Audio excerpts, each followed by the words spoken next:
Henry Ford ने एक बार कहा था, it is well enough that people do not understand our monetary and banking system, for if they did, I believe there would be a revolution tomorrow morning. The subject matter of the video is who controls the monetary system. पूरी दुनिया में हमारा monetary system और पैसा कौन control कर रहा है, not even in India but for the entire globe. To answer that question you have to watch the video till the end. Now ये सवाल इतना भी सिंपल नहीं है। आपको पता होना चाहिए कि इस सवाल पर कोई डिस्कशन ना ही हमारे स्कूल लेवल पर होता है और ना ही हमारे कॉलेज लेवल पर होता है। ये ऐसा क्वेश्चन है which is unanswered and people are not aware of it. अब इसका जवाब, there is one simple answer, money does not come from the government. Government का कोई रोल नहीं है उसमें। फिर पैसा बनाता कौन है और पैसा कंट्रोल कौन करता है? Pay attention to the following events. The year is 1694. England का भारी नुकसान हुआ था 50 साल के वॉर्स में। अब इंग्लैंड को पैसों की जरूरत थी और पैसा कहां से आएगा? किसी बैंक से। And we have the first example of a central bank of the modern central banking system, that is the Bank of England. कुछ प्राइवेट प्लेयर्स ने मिलकर एक बैंक तैयार किया ताकि वो वहां से कर्जा दे सके गवर्नमेंट की तरफ और उस पर अपना इंटरेस्ट भी कमा सके। That was the Bank of England in 1694। It was a brainchild of William Peterson. उन्होंने साथ में यह भी कहा था that bank has a benefit of interest on all money it creates out of nothing. That means Bank of England out of thin air आपका पैसा create कर रहा था और वही पैसा गवर्नमेंट को कर्जे पे दे रहा था और वहां से रेट ऑफ इंटरेस्ट कमा रहा था। ऐसा ही कुछ यूनाइटेड स्टेट्स ऑफ अमेरिका भी करना चाहता था। एंड द ईयर इज 1910, जब सेनेटर नेल्सन एल्ड्रिच 6 लोगों के साथ एक प्राइवेट ट्रेन में आपकी न्यूयॉर्क सिटी से जॉर्जिया की तरफ निकलते हैं। वहां पर 9 दिन बैठकर इन डेप्थ मीटिंग होती है और वो 6 लोग कौन थे उनको मीडिया से छुपा कर लिया जाता है और ये बहुत सालों तक किसी को पता नहीं होता कि उस मीटिंग में वो 6 लोग कौन थे। बहुत ही बाद में हमें पता चलता है इन देयर ओन बायोग्राफीज कि वो 6 लोग आपके कौन थे। Now the meeting was in 1910। 9 दिन मीटिंग चली। उसके बाद it led the foundation of the Federal Reserve System. जैसे कि आपका बैंक ऑफ इंग्लैंड तैयार हुआ था, प्राइवेटली ओन्ड बैंक था, गवर्नमेंट को कर्जा देना था और आउट ऑफ थिन एयर पैसा क्रिएट करना था।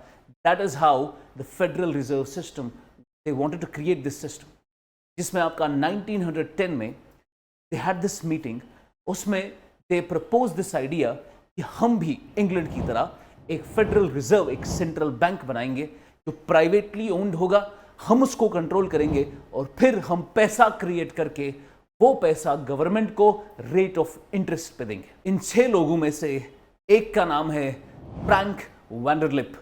He was a president of the National City Bank of New York. उन्होंने फरवरी 1935 में ये बात रिकॉर्ड करवाई थी कि अगर मीडिया को और लोगों को इस बारे में पता चल जाता कि हमारे 6 लोगों के ग्रुप ने सेनेटर ऑल्ड्रिच के साथ मिलकर ये बैंकिंग की बिल बनाई है जिसमें हम फेडरल रिजर्व अपना सेंट्रल बैंक बनाना चाहते हैं और फिर उसको इस्तेमाल करेंगे पैसा बनाने के लिए, अगर ये बात बाहर निकल जाती फिर कांग्रेस हमारी ये बैंकिंग की बिल कभी भी पास होने नहीं देता।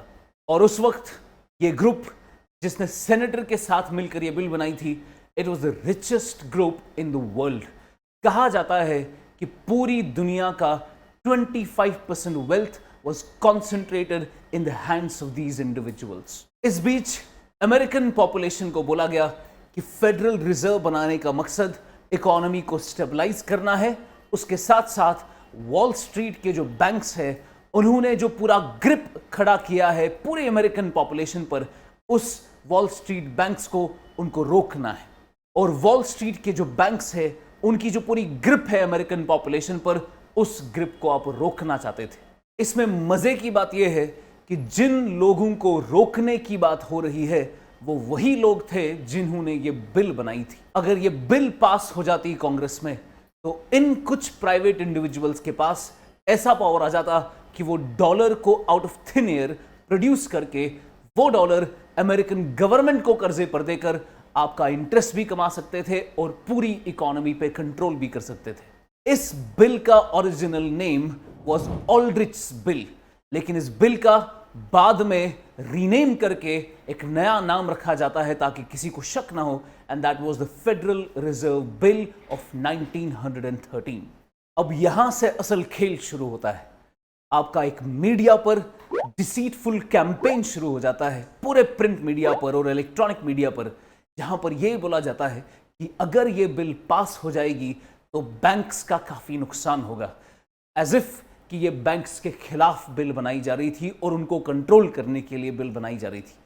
अब आम इंसान जब ऐसी न्यूज़ सुनेगा उसको ऐसा लगेगा कि कोई बिल गवर्नमेंट लेकर आ रही है ताकि वो इन प्राइवेट बैंक्स को कंट्रोल करे, वो बिल तो अच्छी ही होनी चाहिए। इस तरीके से इन्होंने अमेरिकन पॉपुलेशन में मैसिव सपोर्ट जनरेट किया इन support of this particular federal reserve bill. और दिसंबर 23, 1913 में बिल पास हो जाती है। इस तरीके से एक छोटे से ग्रुप के पास दुनिया की सबसे पावरफुल करेंसी का कंट्रोल आ जाता है। आज भी यूनाइटेड स्टेट्स ऑफ अमेरिका में फेडरल रिजर्व सबसे बड़ी पावरफुल एंटिटी है। फेडरल रिजर्व के चेयरमैन को रिसेंटली एलन ग्रीनस्पैन, जो कि फेडरल रिजर्व के फॉर्मर चेयरमैन थे, उनको पूछा गया था एक इंटरव्यू में कि प्रेसिडेंट और चेयरमैन फेडरल रिजर्व की क्या रिलेशनशिप होनी चाहिए, और उन्होंने जवाब में ये कहा कि हमें कोई फर्क नहीं पड़ता कि प्रेसिडेंट और चेयरमैन की कैसी रिलेशनशिप हो, बिकॉज हम एक इंडिपेंडेंट एजेंसी है और गवर्नमेंट की कोई एंटिटी हमारे डिसीजन को ओवर रूल नहीं कर सकती। ऐसा करते करते यूनाइटेड स्टेट्स से मामला उभरता है और दुनिया में मैक्सिमम कंट्रीज अपना इसी मॉडल पे सेंट्रल बैंक खड़ा करती है। It started with England, then shifted to United States, और वहां से पूरी दुनिया में। ऐसा ही इंडिया में भी हुआ 1935 में, जब आरबीआई को एस्टैब्लिश किया गया।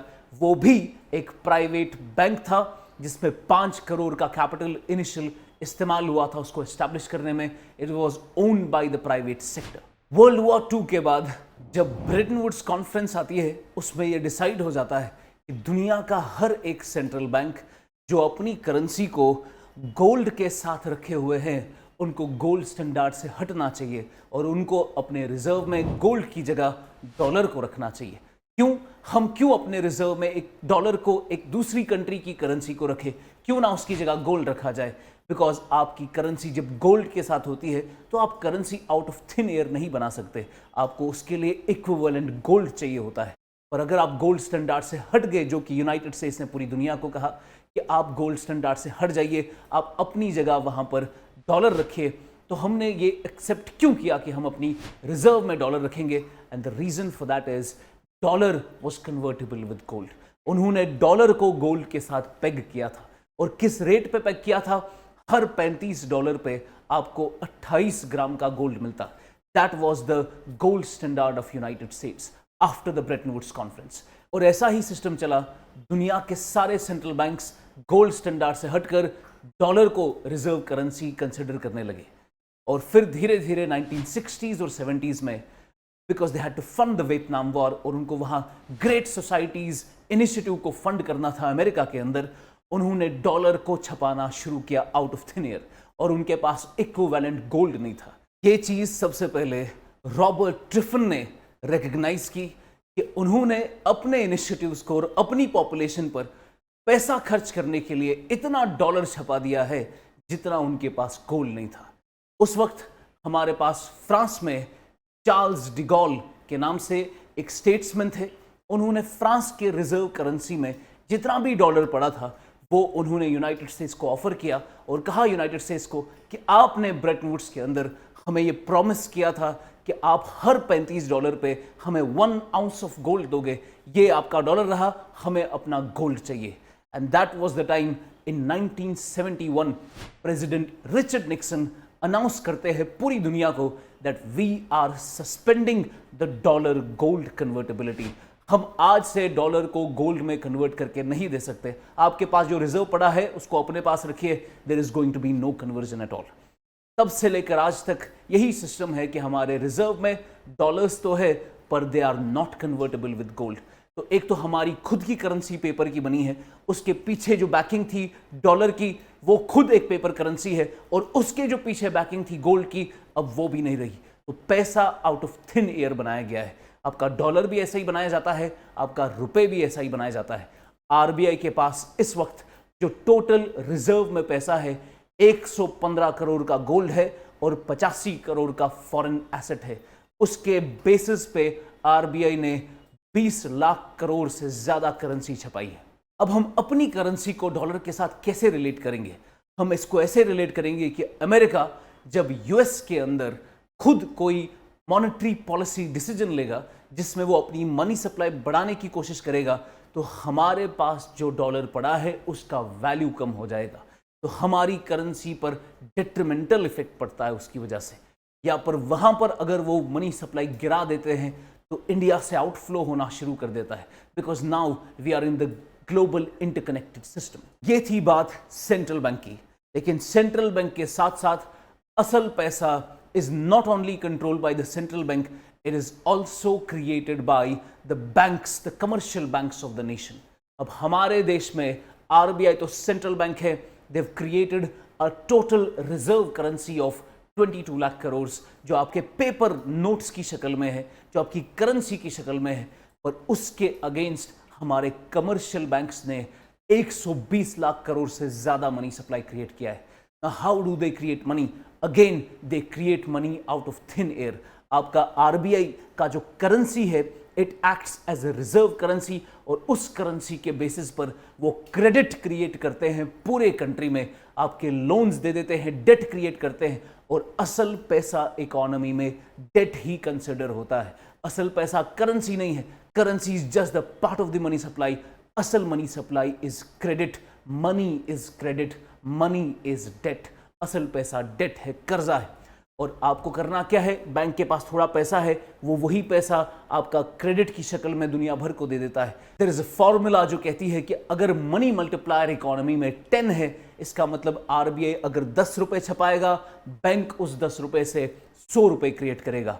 आरबीआई अगर 100 रुपए छपाएगा, बैंक उस 100 रुपए से 1000 रुपए क्रिएट करेगा। That is the money multiplier effect. Now, what is the answer to the question, who controls our monetary system? Pura monetary system is controlled by the central bank and the commercial banks. These bankers, the bankers of the world, the bankers that control the entire system, यही वो bankers है जो आपके पैसे को भी control करते हैं। मेयर एम्शील रॉथशाइल्ड ने एक बार कहा था कि मुझे आप बस करेंसी का और पैसे का कंट्रोल दे दो, मुझे बस आप इतना कंट्रोल दे दो कि मैं पैसे को बना सकूं, उसके बाद मुझे कोई फर्क नहीं पड़ता उस कंट्री का लीडर कौन है। जेम्स ए गारफील्ड ने एक बार कहा था, he was the 20th president of US, and he said, जब आपको रियलाइज हो जाता है कि आपका सारा का सारा monetary system is controlled by few powerful main at the top, फिर हमें बताने की जरूरत नहीं है कि इन्फ्लेशन और डिप्रेशन का पीरियड क्यों आता है। Not even that, Milton Friedman, he's a very respected economist. He has said that the Great Depression of 1929 was created by the Federal Reserve and the powerful men that control the Federal Reserve. अब इससे बचने का क्या तरीका है? बचने का एक ही तरीका लोग कहते हैं कि आपका central bank should not be privately owned, it should be government controlled, it should be government owned. आपकी करेंसी को कोई प्राइवेट एंटिटी, कोई पावरफुल कंपनीज कंट्रोल नहीं करनी चाहिए, करेंसी गवर्नमेंट कंट्रोल करना चाहिए, गवर्नमेंट उसको इशू करे, गवर्नमेंट उसको सर्कुलेट करे। और इसी आइडिया को लेकर Ibrahim Lincoln, the 16th president of United states, अपनी गवर्नमेंट की इशूड करेंसी इशू करते हैं, उसको सर्कुलेट करते हैं, जिसका नाम ग्रीन बैक रखा जाता है। वो सेंट्रल बैंक की इशूड करेंसी के साथ साथ गवर्नमेंट की इशूड करेंसी को सर्कुलेट करते हैं इकोनॉमी में। एंड फिर Ibrahim Lincoln was at logger heads with these bankers, और फिर लिंकन का क्या हुआ, वी ऑल नो दैट।